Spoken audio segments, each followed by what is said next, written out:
Our next case involved the President Rodrigo, everybody's favorite President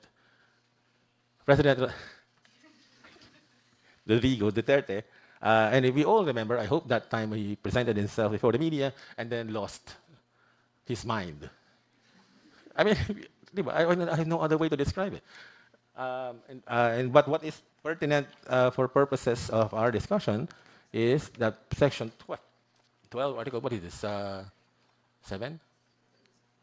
On the executive branch, in case of serious illness of the president, the public shall be informed of the state of his health.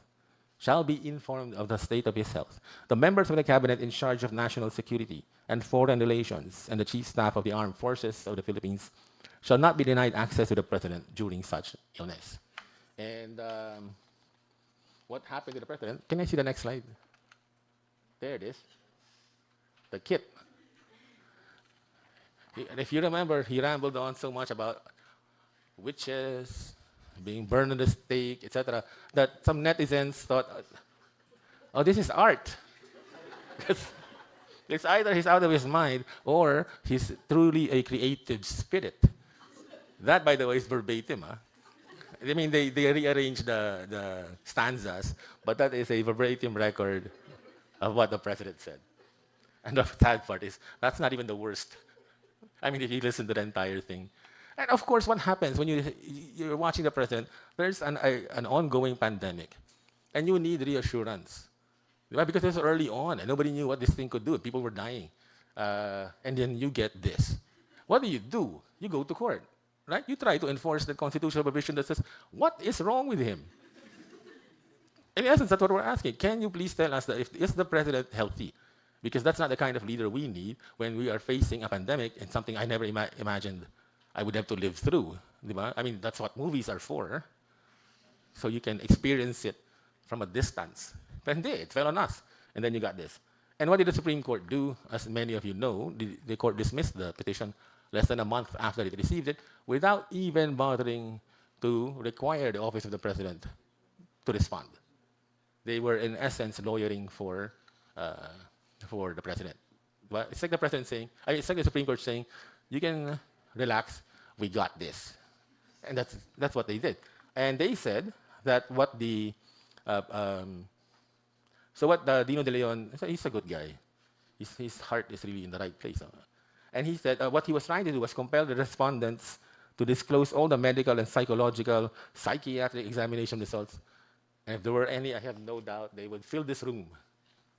For psychological, psychiatric examination results, health bulletins, other health records of the president ever since he assumed the presidency, and compel the president to undergo additional confirmatory medical and psychological psychiatric examinations, which shall be publicly disclosed in order to ensure the accuracy of the health records to be released, citing, of course, the constitutional provision that we read earlier. And what the court said was, petitioner seeks to avail himself of the writ of mandamus, but he himself cited the deliberations of the Constitutional Commission on Section 12, Article 7, I was right, wherein the proponent thereof, Commissioner Blas F. Ople, stated that we are called upon to be more trusting with respect to the office of the President, that they will know what appropriate means to take in order to release this information to the public, in satisfaction of the public's right to know of the presidency.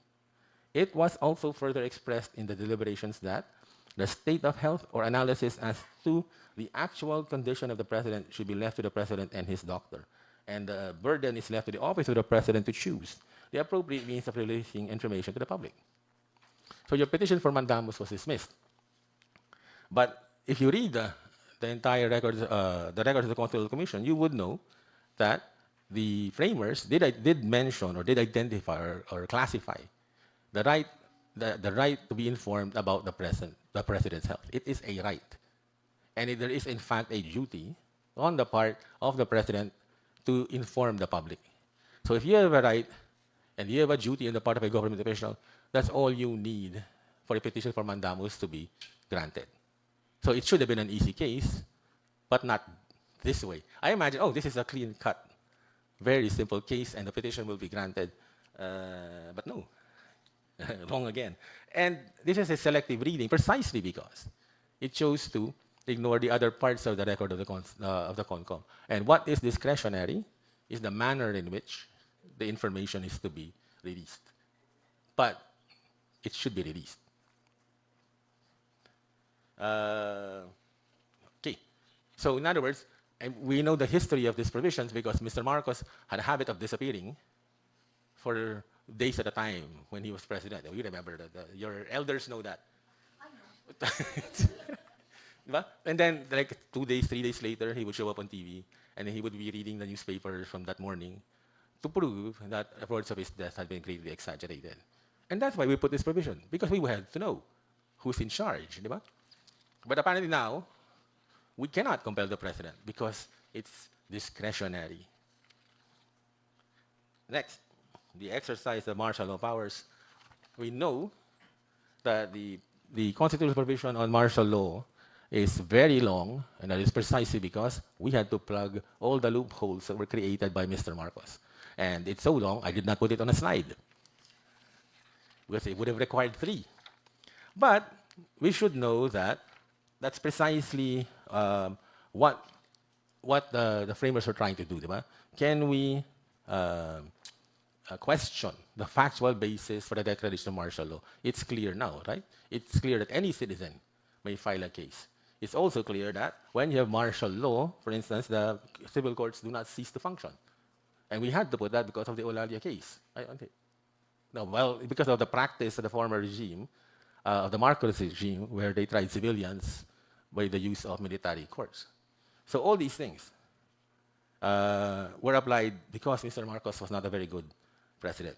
The suspension of the privilege of the writ shall apply only to persons judicially charged for rebellion or offenses inherent in or directly connected with this invasion. During the suspension of the privilege of the writ, any person thus arrested or detained shall be judicially charged within 3 days, otherwise he shall be released.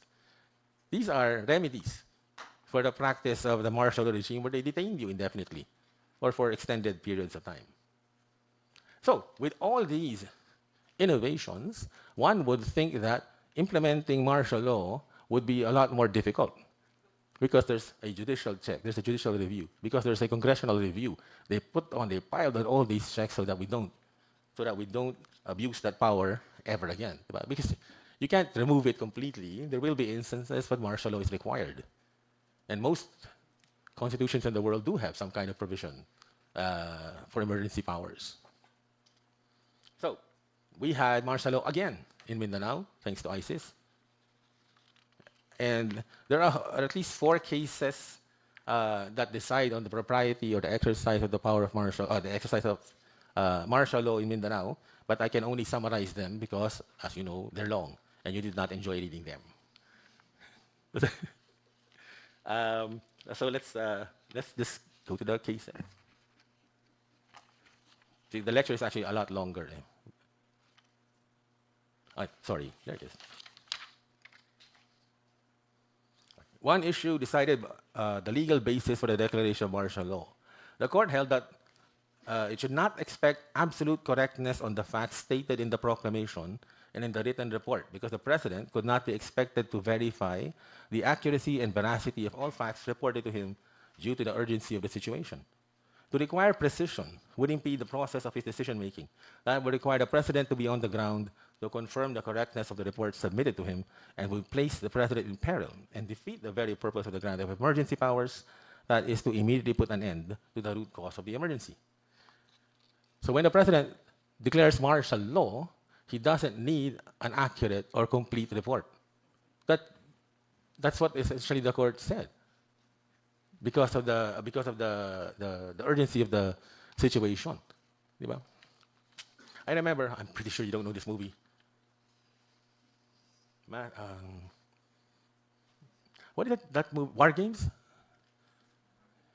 When the people were being replaced because they wanted computers to operate the defense system in case the Russians attacked. It's back in the 80s. Who's that actor in Ferris Bueller? Ferris Bueller? Okay, he's the guy. Okay, but the opening scene was a test on what the soldiers would do if they got an alarm and they were instructed to launch missiles at Russia. And then the military commanders failed because they wanted verification before they destroy an entire country. Diba? which I think is relevant because I think the president, before he exercises this awesome power, should have a complete record of what the heck is going on there before he starts restricting rights. But that's not what the Supreme Court said. Never mind if it's incomplete, never mind if it's inaccurate, he has to act now. And that's, again, what I mean by deferring to the executive. And this is the exercise of martial law. Matthew Broderick is making a comeback. I see him everywhere now. On the issue of whether there are limits to the extension of proclamation of martial law, the Supreme Court held that the only limitations to the exercise of Congressional authority to extend such proclamation or suspension are that the extension should be upon the President's initiative, that it should be grounded on the persistence of invasion or rebellion and the demands of public safety. So, there are no limits. So that even if your initial proclamation of martial law can only be 30 days, the extension can be longer than that. Then what is the point of putting a limit in the first place, di ba? Okay, 30 days lang, see? So he can't abuse his power, but he asks for an extension, and then it goes for a year. And there's nothing wrong with that. I missed the case, Padilla versus Congress. Congress is not constitutionally mandated to convene in joint session except to vote jointly to revoke the President's declaration or suspension. So while the text of the Constitution says you convene, the Supreme Court said, oh, you don't have to. You only have to when you're going to revoke. But how do you know you're going to revoke if you don't convene? Diba? I think the framers created that situation so we can discuss what action we're going to take. But the members of Congress preempted the entire process by issuing a letter of support to the President's decision so that in their minds they were saying, we're not going to revoke, then you cannot compel us to convene. And there's nothing wrong with that, according to the Supreme Court. See, you can see what's happening. It's like every check that we put in there is being weakened or dismantled by the court. I can say that, right? Yes. Before, when we were planning this, Professor Tamase said, you know, because the court is hypersensitive. Why would you tell me that? I already wrote it. I have no choice. I have to go with this. And the fourth case, Lagman versus Medialdea in 2019, the Supreme Court, in my view, has written itself out as off the entire process as a constitutional check.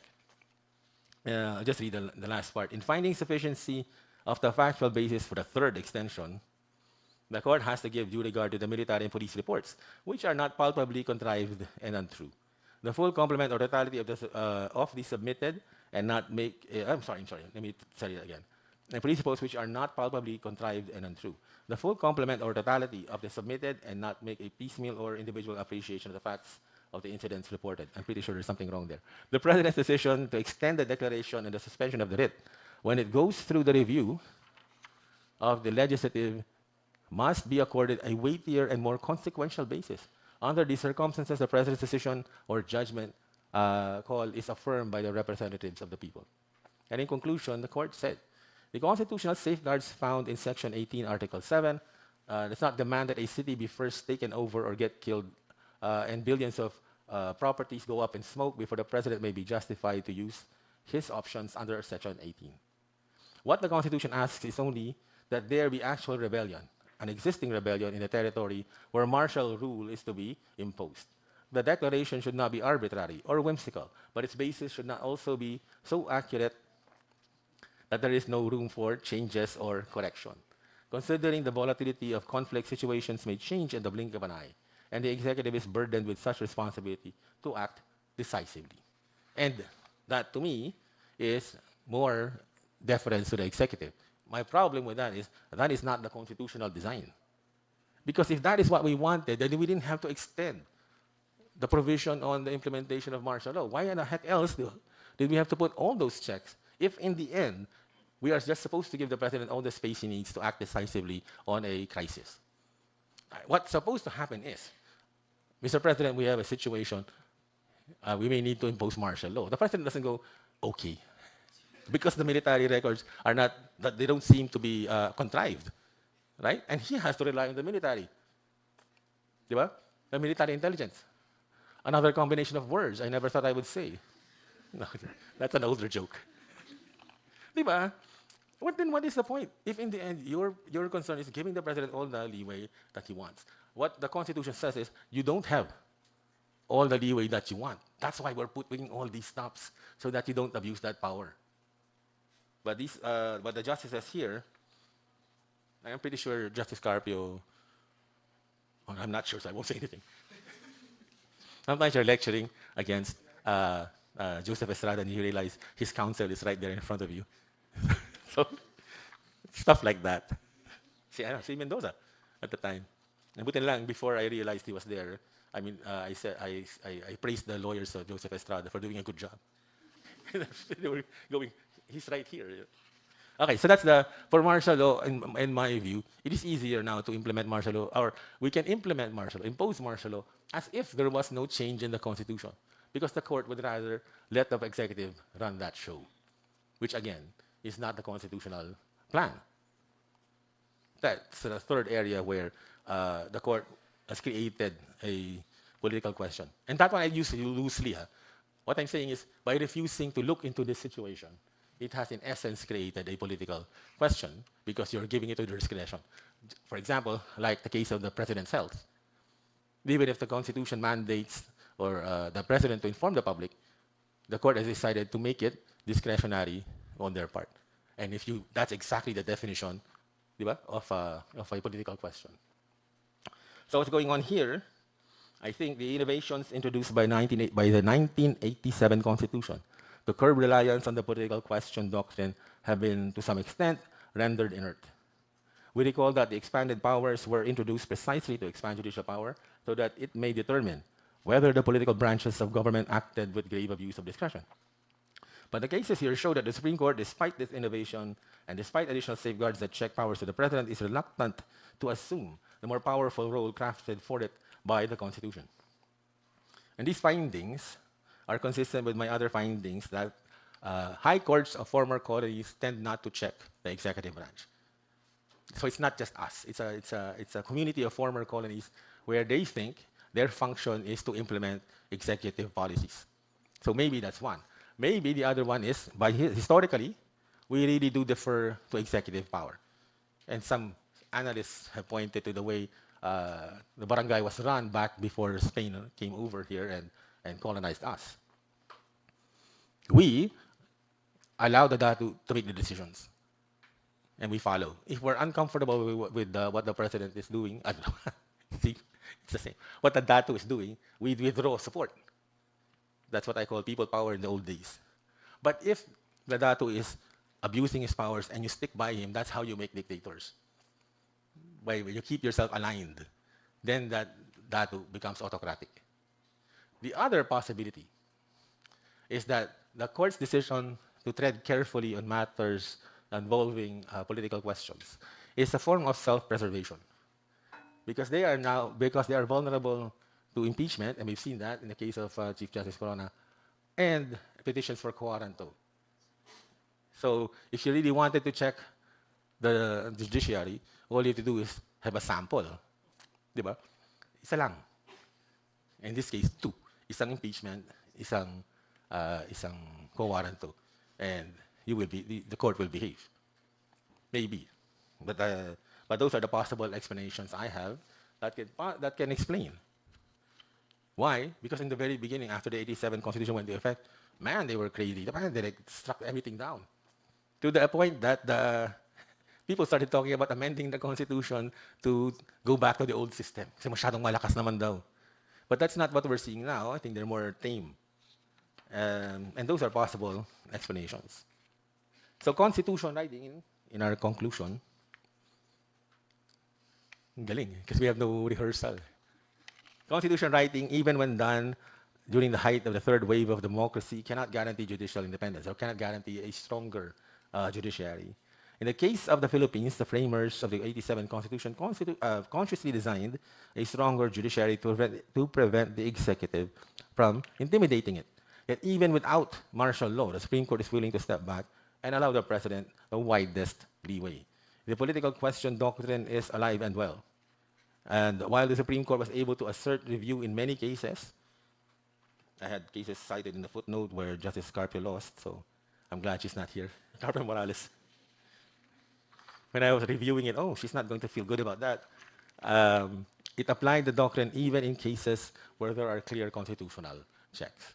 That is the crisis that I am concerned with.